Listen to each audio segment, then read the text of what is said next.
It was before time started. We're going to go into the book of time. We're going to start with the story from the beginning to the end. Now, the beginning of the book of time starts before time started. And before there was time, before there was anything, there was darkness. You couldn't see anything at all. There was two objects in the universe that had been travelling for millions and millions of years, and they were called Zuckaroos. There was two Zuckaroos, that's right. And what Zuckaroos done was they just floated about in space, looking for something. They didn't know what they were looking for, looking to find out what they were there for, because they didn't know what they were for. And this was before time started. So therefore the Flukeroos were floating about and looking and looking and looking. Then millions and millions of years later, they saw this little ball, this blue ball. It's the first thing they'd ever saw. It's the first thing that was ever there. So they had to go and find out what it was. Now the Flickeroos, they had two tube-like, like that, like a hose pipe, and they floated about, and they one end sucked in, and the other sucked in. And what they sucked in was what we call bacteria, because that's what they fed on, that's what they lived on. Anyway, they see this blue round circle, and both of them at the same time go whoosh, for the blue circle. And then when they get to the blue circle, they both get one end each, and they're stuck. So you imagine a ball being stuck in something and sucking that way, and a ball being stuck and sucking that way, and the two of them sucking and pulling and trying to get this ball. All of a sudden, the ball breaks and it goes down the tube. But with it going down the tube, the screw was stuck to the ball and went inside itself through and came out the other end of the other screw and ended up in a new universe. That's right. But as it was travelling through, there was lots of little round dark holes where things were coming out of, and they were making their way through. And Father Wisdom was there, and he'd been looking what he called a funnel, which was the inside of a screw.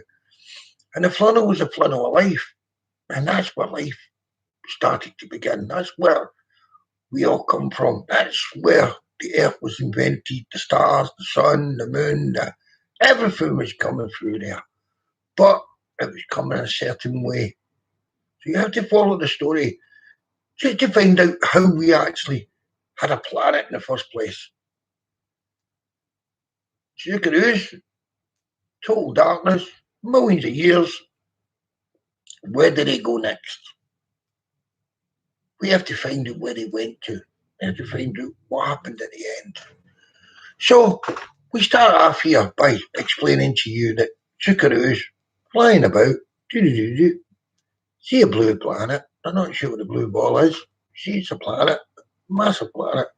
Grab it, pull it inside out, take it to the other end, and then they spit it out. That's right.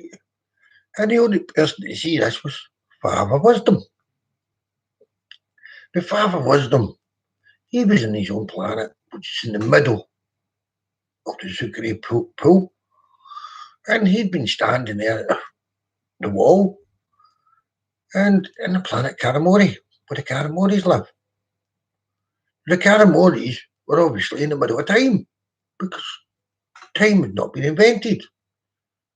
But Father Wisdom knew, I'm here for a reason. What is the reason? And he still didn't know what this reason was, but he's there for a reason. Father Wisdom had a family. Yeah, he had kind of nice sized family. He had 4 children and a girlfriend and a wife called Baby Lee, who was half human, half something else.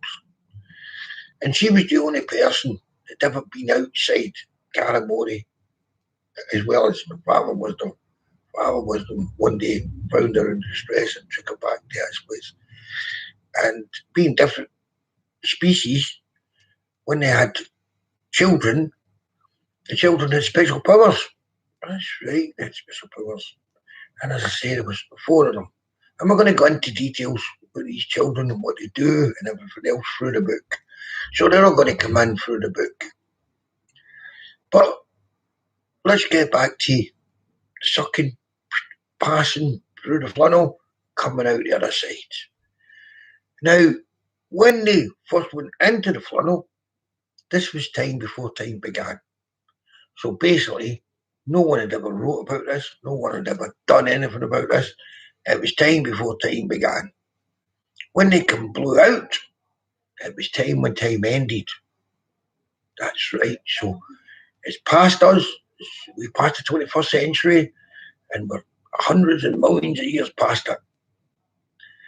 But what we want to do is we want to tell you the story of what happens in history and how it affects everybody in the world. And we also want to tell you what's going to happen in 50 years' time, 100 years' time. Then we're going to come back, then we're going to go both ways, and we're going to meet in the middle, and we're going to meet Daisy and the lion at the school of Loch Ness with a Loch Ness monster and all this kind of stuff, yeah. Because Daisy's a teacher.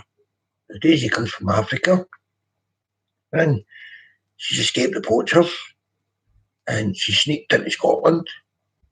She happens to be, I'm Scottish, but she sneaked into Scotland, and away she goes, and she's going to be telling a story about her class of animals that speak, and her class of animals that have games and fun, and that's going to be the middle section. The early section is what we're going to be starting on. This is the story we're starting on at the early section. The later section is going to come back into us, and that's going to be cyberspace and monsters and things like that, with cyberspace and spaceships and rockets and all different things like that coming back. This is stuff that we'll make in the future that's not made yet. So if you get any ideas of things that you think might be floating about 10 years' time, 20 years' time, you think might be happening, then write into us and give us some ideas so that we can work on the ideas and maybe develop them and maybe get them in a book of time. Right? Anyway, let's start for the beginning now. Flickeroos flying through the sky, blue ball, grab. Ball sucking in a bit, other flickeroo, tail length, pump, grab, ball. Fighting with the ball. I want the ball, I want the ball, I want the ball, I want the ball. Both don't know what it is, they just know it's part of what they're supposed to do, and the ball then slips inside one flickeroo. That flickeroo falls like that, and then the ball starts to pull that flickeroo in. So that flickeroo is now disappearing, and this flickeroo is getting pulled up that way. So you've got to imagine a round hole like that getting pulled inside itself, and another round hole at the end. Oh, we'll go back this way. Another round hole at the end, spitting out what's come right through. And it's took years and years for it to happen. And on the way through, you've got to imagine that all different things are floating inside this, because there's lots of round black holes at the sides, where if you were inside the funnel, you can actually try and jump forward and go to the next dimension, so the next time in the world. So you could be going through the flickeroo, and you can say, "Wow, I'll jump through there," and you could end up in the land of the dinosaurs. Or you can go the other side and jump through the hole and end up with the Romans. Or you can end up in a jet plane. You could end up anywhere in history. Yeah? So you've got to imagine that. And then same coming back the way. You can come back the way, and you can jump through, and you can end up in space. You can end up living on Mars. So you can live on Mars, you can eat cheese, you can do whatever it is you've got to do as a Martian, and you can become a Martian in a bit of time. Then you can go right to the middle, and you can get Daisy and the story of Daisy and what's going on right now. So it's a kind of mixed of everything. So it's all education, so everything can go in it. So when I'm out doing my little things during the day, I will be looking for stuff to put in it and explaining to you why that's in the book of time or why that's even elected for the book of time, because I can't choose what goes in the book of time, even though I'm the writer. That choice belongs to one person and one person only, which is Father Wisdom. So I'm going to leave you there with that thought and see what you think. And I'm going to come up with some more. Just follow this story. You will get to understand it as it goes along.